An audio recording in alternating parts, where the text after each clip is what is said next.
इस वीडियो के अंत तक आपको इस पाठ से संबंधित संपूर्ण जानकारी व प्रश्नों के लिखित उत्तर मिलेंगे। नमस्कार सभी को, हिंदी कला केंद्र में आपका स्वागत है। अगर आप इस चैनल पर नए हैं तो पहले इसको सब्सक्राइब करें व बेल आइकन को दबाना न भूलें ताकि नए वीडियो का नोटिफिकेशन सबसे पहले आपको मिले। पार नजर के बच्चों, इस पाठ को हमने इसके भाग 1 में पढ़ा व समझा था। अब इसके अभ्यास प्रश्नों को देखते हैं। कहानी से छोटू का परिवार कहाँ रहता था? छोटू का परिवार मंगल ग्रह पर जमीन के नीचे बसी कॉलोनी में रहता था। छोटू को सुरंग में जाने की इजाजत क्यों नहीं थी? पाठ के आधार पर लिखो। आम आदमी के लिए सुरंग नुमा रास्ते से जाने की मनाही थी। वह रास्ता जमीन पर जाता था जिसमें से काम पर जाने वाले चंद चुनिंदा लोगों को ही जाने की इजाजत थी, इसलिए छोटू को सुरंग में जाने की इजाजत नहीं थी। कंट्रोल रूम में जाकर छोटू ने क्या देखा और वहां उसने क्या हरकत की? कंट्रोल रूम में जाकर छोटू ने मंगल पर उतरे अंतरिक्ष यान क्रमांक 1 को देखा। फिर उसके पापा ने उसे कंसोल पैनल दिखाया जिस पर कई बटन थे। जब सबका ध्यान स्क्रीन पर था तो उसने कंसोल पैनल पर लगे लाल बटन को दबाने की हरकत की। इस कहानी के अनुसार मंगल ग्रह पर कभी आम जनजीवन था, वह सब नष्ट कैसे हो गया? इसे लिखो।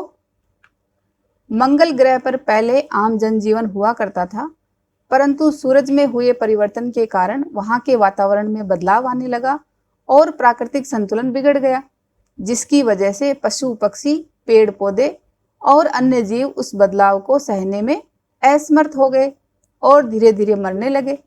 इस तरह वहां का सारा जनजीवन अस्त व्यस्त हो गया। कहानी में अंतरिक्ष यान को किसने भेजा था और क्यों? अंतरिक्ष यान को NASA, national aeronautics and space administration यानी पृथ्वी के वैज्ञानिकों ने भेजा था ताकि वे मंगल ग्रह की मिट्टी के नमूनों को एकत्र कर ये जान सकें कि वहां भी पृथ्वी की तरह जीव सृष्टि संभव है या नहीं। नंबर 1, नंबर 2 और नंबर 3 अजनबी से निपटने के कौन से तरीके सुझाते हैं और क्यों? नंबर 1, 2 और 3 अजनबी से निपटने के निम्नलिखित तरीके सुझाते हैं।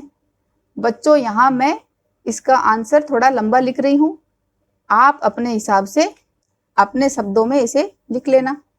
नंबर 1 ने सुझाया कि हम इस यंत्र को जलाकर राख कर सकते हैं, लेकिन ऐसा करने से हमें इस यान के बारे में कोई जानकारी नहीं मिलेगी।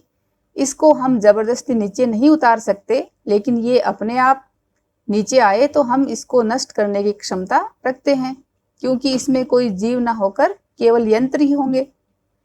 नंबर 2 ने कहा कि अगर हमने इस यान को बेकार कर दिया तो दूसरे ग्रह के लोग हमारे बारे में जान जाएंगे, इसलिए हमें अभी इसका अवलोकन ही करते रहना चाहिए।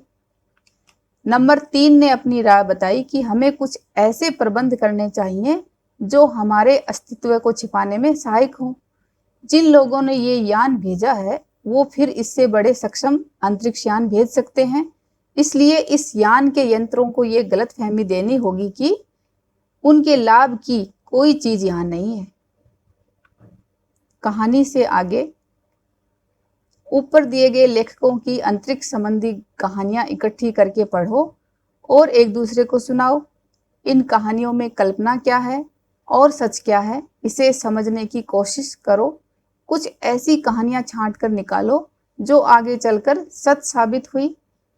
तो बच्चों, ये काम आपको खुद करना है। जैसे जयंत विष्णु नार्लिकर की लिखी ये कहानी जो अभी हमने पढ़ी, पार नजर के, एक काल्पनिक कहानी है जिसमें नासा द्वारा 1975 में भेजा गया वाइकिंग 1 का किस्सा सच है। इसी तरह आपको बाकी के 3 वैज्ञानिकों के बारे में जानकारी प्राप्त करनी है। इस पाठ में अंतरिक्ष यान अजनबी बनकर आता है। अजनबी शब्द पर सोचो। तो अजनबी शब्द क्या होता है? जिसको हम पहले से नहीं जानते। इंसान भी कई बार अजनबी माने जाते हैं और कोई जगह या शहर भी।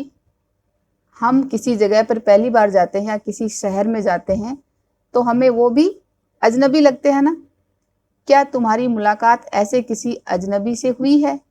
हाँ, ऐसा अक्सर होता रहता है। नए स्कूल का पहला अनुभव कैसा था? क्या उसे भी अजनबी कहोगे? अगर हाँ, तो अजनबीपन दूर कैसे हुआ, इस पर सोचकर कुछ लिखो। तो ये आप यहाँ अपनी कहानी लिखो। जब आप पहली बार नई स्कूल में गए, वहाँ आपको कैसा लगा? जैसे नए स्कूल में भी जब पहली बार जाते हैं तब सब लोग अजनबी लगते हैं।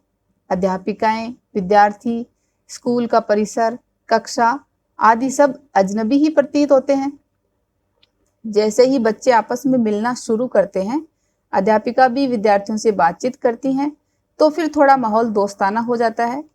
इसी तरह एक दो रोज के बाद वही अजनबी लोग और चीजें जानी पहचानी लगने लगती हैं और अजनबीपन दूर हो जाता है।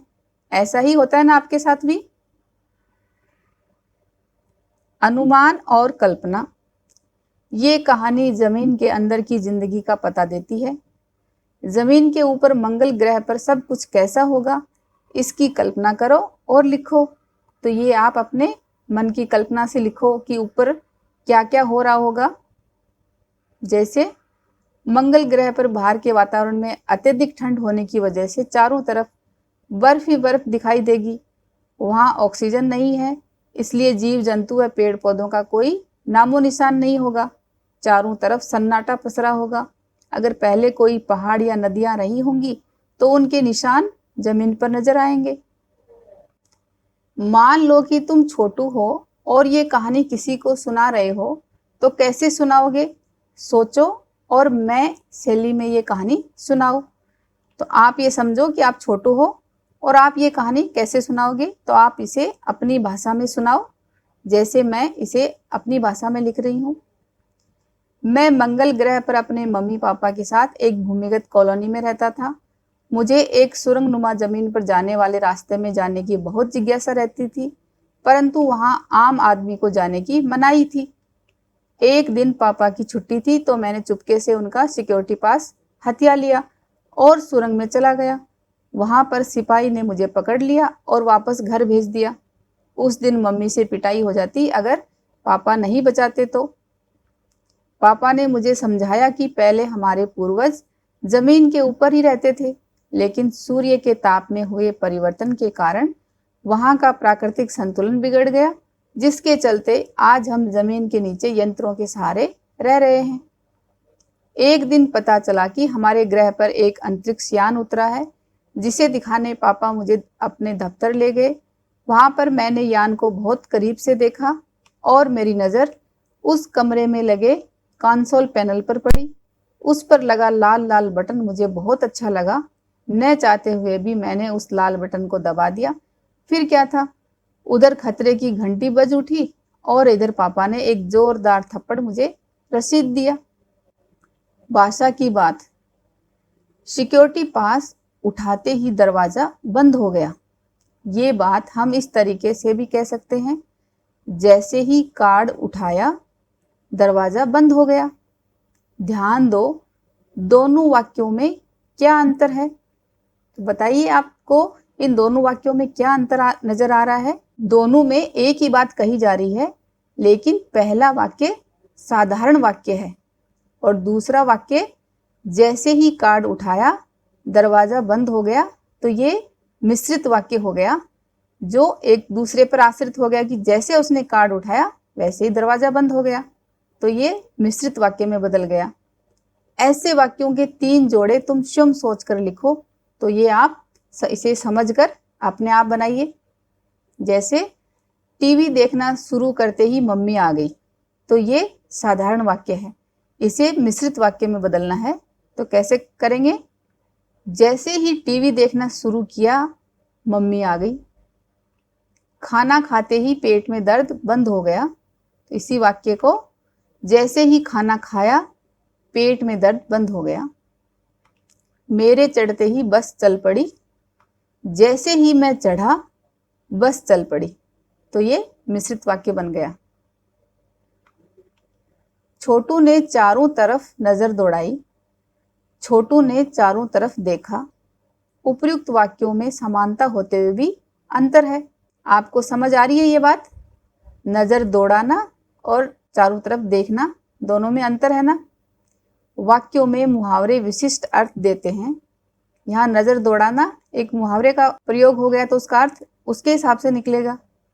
नीचे दिए गए वाक्यांशों में नजर के साथ अलग अलग क्रियाओं का प्रयोग हुआ है। इनका वाक्यों या उचित संदर्भों में प्रयोग करो। तो जैसे नजर पड़ना, टीना देरी से स्कूल पहुंचने के कारण चुपके से कक्षा में जाने लगी, लेकिन अध्यापिका की नजर पड़ ही गई। तो आपको ये वाक्य अपने हिसाब से बनाना है, ये मैंने आपको समझाने के लिए लिखा है। नजर रखना, चोरी की वारदात के बाद सभी लोग अजनबियों पर बराबर नजर रखे हुए हैं, यानी सावधानी बरत रहे हैं। इसी तरह नजर आना, नो पार्किंग में गाड़ी खड़ी करने पर पुलिस ने मोहन को डांटा कि तुम्हें ये इतना बड़ा लिखा हुआ नजर नहीं आया।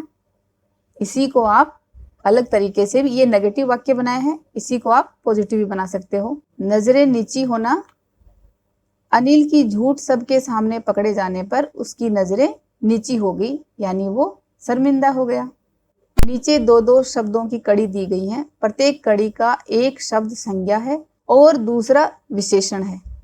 वाक्य बनाकर समझो और बताओ कि इनमें से कौन से शब्द संज्ञा हैं और कौन से विशेषण हैं।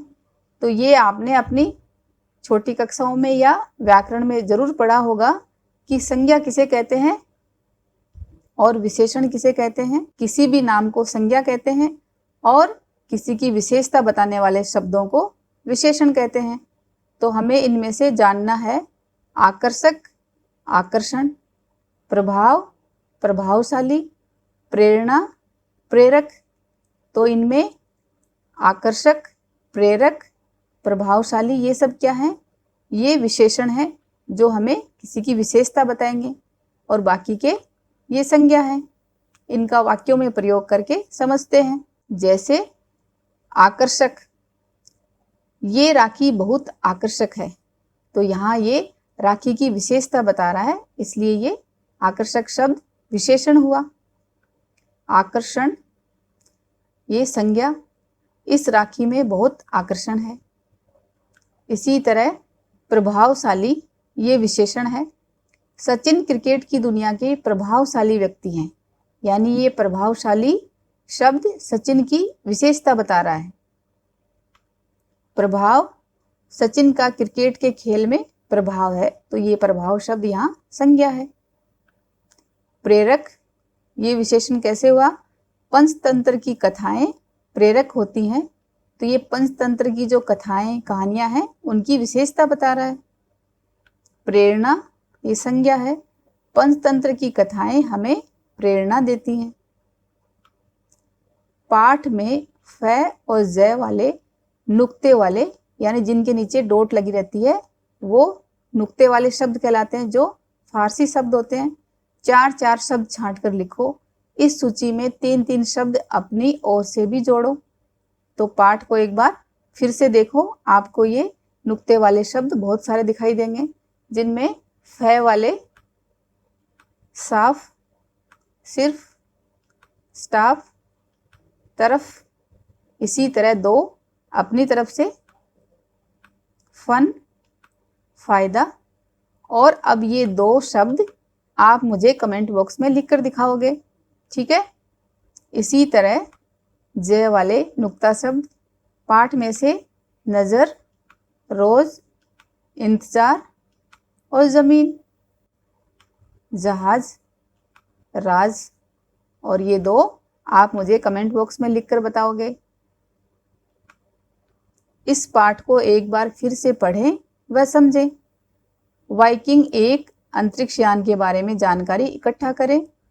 नासा से जुड़ी कुछ रोचक जानकारियां अपने मित्रों से साझा करें। सुझावों व सुधारों के लिए कमेंट बॉक्स में लिखें। अगर हमारे वीडियो बन ही रहे हैं आपके फेवरेट, तो फिर क्यों ना करें इनको लाइक, सब्सक्राइब और रिकमेंड। हमें और बेहतर बनाने के लिए आप कर सकते हैं कमेंट। धन्यवाद।